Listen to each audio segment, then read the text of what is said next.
ఏడు స్వరాలే ఏడు కొండలై కలసిన కలియుగ విష్ణు పదం అన్నమయ్య జననం ఇది అన్నమయ్య జననం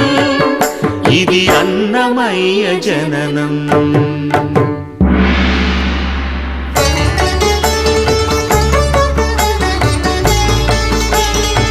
హరిషడ్వర్గము తెగనరికే హరిఖడ్గం ఇది నందకము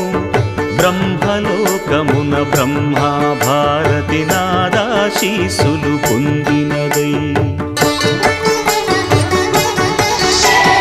శివలోకమున చిద్విలాసమున ఢమరుధ్వనిలో గమకితమై